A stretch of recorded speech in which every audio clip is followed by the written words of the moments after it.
We're heating up some angle iron so we can bend some plastic to have some right angles to put it into the baler chute. Why we're doing this is so we can keep the baler chute new, and the plastic will take majority of the wear, and it won't wear out the baler prematurely.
What we're doing now is we're putting on a grease pump kit for the knotters from Agco on the baler, so we can just pump a grease gun a few times and it'll grease all 15-20 zerks on the baler knotters. And so the grease goes in to the knotters and not on the knotters, just collecting dust and not lubricating the moving parts of the knotter, which is very important. You don't want to mess up the knotters. They are a pain.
What we're doing now is we're putting in a moisture sensor and stroke counter. What the moisture sensor does is it tells us what the moisture percentage in the bale is.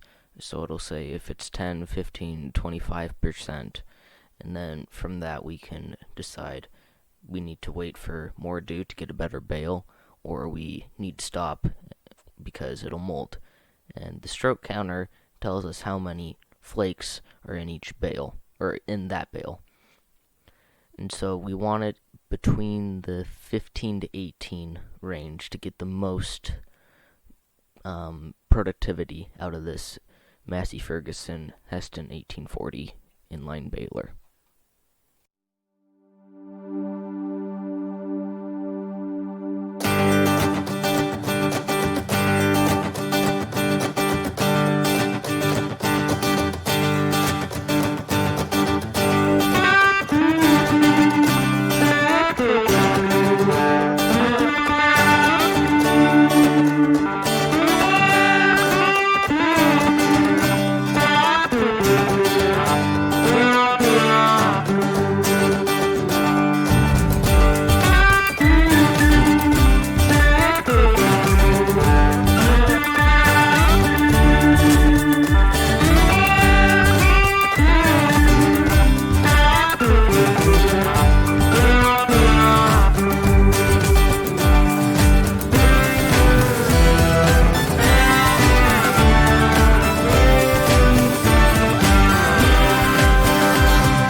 What we're doing now is we're drilling a few holes in this bottom piece of metal that goes in the bale chamber to help hold the plastic on inside the bale chute, so that when the hay comes into the bale chamber and out, it doesn't cause as much wear to the baler, hopefully prolonging its life and making it so we can use it for another year or two before we have to buy a new one, hopefully.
Now what we're doing is we're installing a moisture meter sensor, which somehow shoots electricity through the hay, and I believe the resistance between the 2 points tells the smarts in the controller thingy that you have X amount of moisture, and then that tells it to the monitor inside the tractor that you have 15% moisture, or whatever moisture your hay is currently, or in that flake, not currently.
Now we're putting in a grease gun lube kit thingy from AGCO, where it's basically just a hand pump grease gun with a bunch of tubes and fittings, so you take out all the zerks on the knotters, and there's a bajillion on the knotters, and sometimes you forget them or you get grease all over them instead of inside where the grease should be, and that just collects dust. And so you have a bunch of tubes and fittings, so you just pump it 5-10 times, and then each one gets enough grease, and you just do that every 200 bales. This worked out amazingly. Highly, highly recommended if you have this kind of baler. Or any baler. Just find a kit and do it. So much time saved, so much hassle. Do it.